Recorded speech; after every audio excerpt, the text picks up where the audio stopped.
Bonjour Catherine Vidal, bienvenue. Vous êtes donc la directrice générale de Floa Bank, filiale du groupe Casino EDU Crédit Mutuel. Votre métier sont les facilités de paiement digital, j'ai dit en titre. Est-ce que vous pouvez présenter les services que vous proposez en fait ?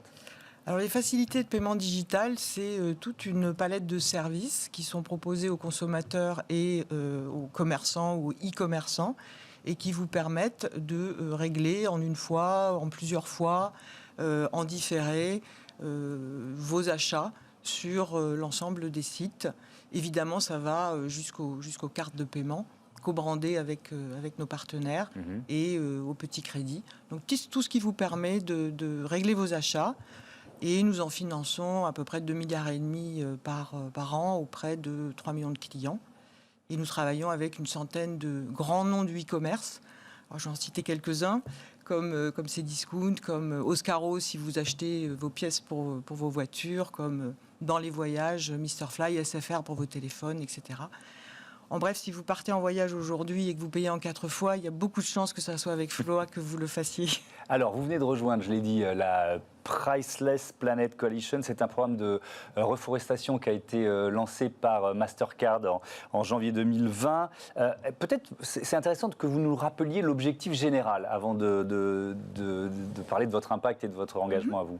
Alors, l'objectif général de la Priceless Planet, notre planète précieuse, j'aime beaucoup ce nom, c'est de replanter 100 millions d'arbres à horizon 2025. Donc on est vraiment dans un engagement de long terme qui rassemble toute une série d'acteurs et qui passe aussi par la prise de conscience vis-à-vis des consommateurs. Donc c'est essayer d'activer auprès des consommateurs des réflexes qui visent à la reforestation. Il y a beaucoup d'acteurs de la finance, mais pas que.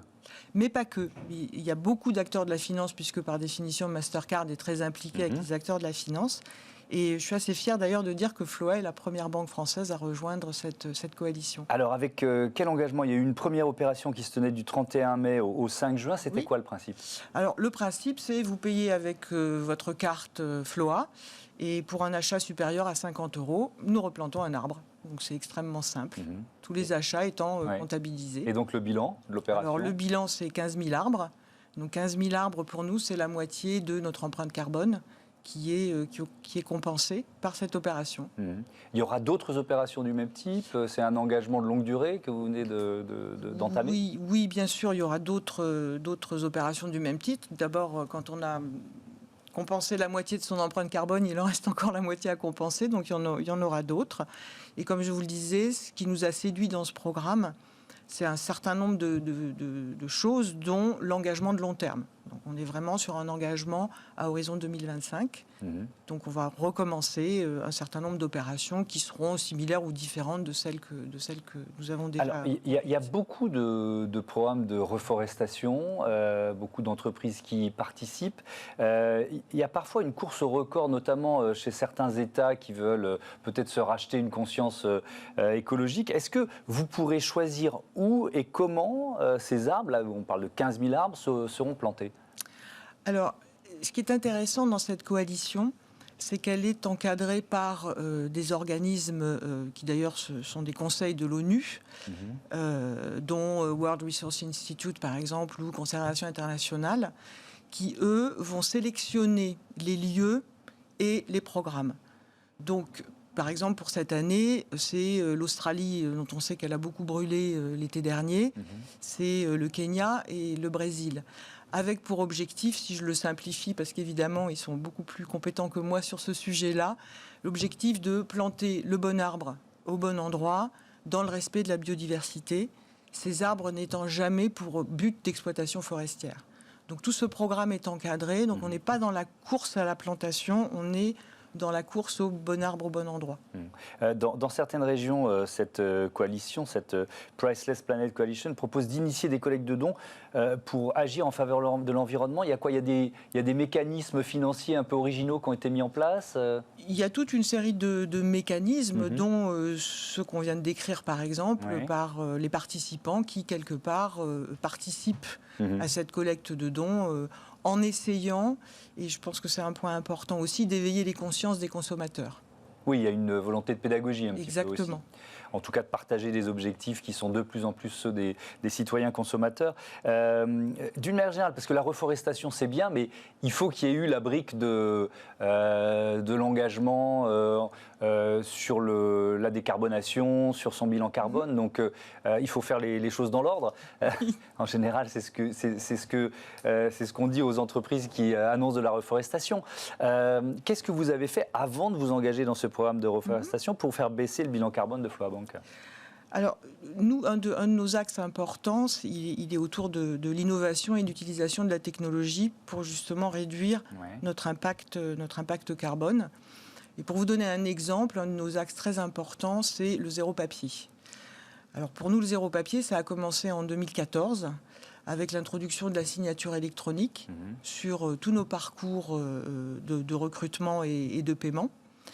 Et aujourd'hui, 100% de nos parcours sont digitaux et sont dématérialisés avec signature électronique. Ce qui fait qu'on a diminué de façon considérable l'utilisation du papier. Alors évidemment, dans notre métier, on est quand même obligé d'utiliser un petit peu de papier. Et quand on utilise du papier, on utilise du papier qui, là aussi, est certifié, c'est-à-dire en provenance de forêts qui sont exploitées selon certains critères et des process de fabrication du papier qui, eux aussi, sont respectueux de l'environnement. Est-ce que ça passe aussi par des choix d'investissement de votre part ? Alors, les choix, ils sont surtout sur les processus qu'on utilise. Alors évidemment, ça suppose des investissements. Quand on dit on passe à la signature électronique, il faut investir sur tous les processus et tous les mécanismes qui permettent cette signature électronique. Donc oui, les investissements, ils sont dans les nouvelles technologies et dans l'informatique. Alors dans le terme RSE, dans l'acronyme RSE, il y a le S de social et sociétal. Vous avez été épinglé il y a un peu plus d'un mois par UFC Que Choisir pour vos mini-crédits. L'association de consommateurs porte plainte également contre Bing et Casper, qui sont des concurrents, de jeunes concurrents, pour pratiques commerciales trompeuses. Est-ce que vous allez améliorer l'information de vos clients, notamment sur ce taux réel des crédits remboursables, des mini-crédits remboursables en moins de 3 mois ? Alors d'abord, je voudrais préciser que nous avons découvert, comme vous, dans la presse, cette action du UFC Que Choisir, qui n'a pas jugé utile de nous interroger préalablement. Mais ceci étant dit, je voudrais préciser que nos mini-crédits sont parfaitement transparents en matière d'information. Le client est parfaitement au courant de ce qu'il paye. Et cette facilité de paiement, puisqu'au fond c'est une facilité qui est offerte aux clients, elle est aujourd'hui plébiscitée par nos clients. C'est-à-dire qui l'apprécient énormément, qui l'utilisent et qui l'utilisent en toute transparence. Donc j'insiste beaucoup sur cet aspect de la transparence du prix qui est parfaitement clair sur les parcours de souscription de ce mini-crédit. Je vous invite d'ailleurs à le faire, vous le verrez et vous le constaterez par vous-même. Donc vous êtes très confiante sur cette plainte ? Absolument. Oui, ça ne vous inquiète pas ? Pas du tout. Bon. Les enquêteurs du UFC Que Choisir parlent de taux d'intérêt réel jusqu'à 100 fois supérieur au taux d'usure. Ils se trompent ? Oui, bien sûr, ils se trompent. Donc je les invite à regarder attentivement les parcours, l'information, le calcul qui est affiché et qui est totalement transparent. Moi, ce que je trouve intéressant, c'est ce qui peut se passer après, parce qu'on sait que parfois, il y a des mouvements qui naissent de mobilisation d'associations de consommateurs. Le gouvernement a confié au député LREM Philippe Chassaing une mission sur le surendettement. Alors, il se dit très vigilant sur les mini-crédits. Est-ce que vous imaginez ou vous craignez une nouvelle réglementation ? Je ne la crains pas, je n'ai pas de problème avec la réglementation et évidemment toute nouvelle réglementation sera mise en œuvre et respectée chez Floa, comme d'ailleurs j'imagine chez l'essentiel des acteurs de ce marché. Oui, vous n'avez pas le sentiment de participer au surendettement ? Absolument pas. Absolument pas. Le surendettement est en général lié à d'autres formes d'investissement. Certainement pas des mini-crédits dont le montant moyen est de 500 € qui se remboursent en 4 fois. Donc on est en train de parler de sommes toutes assez modestes.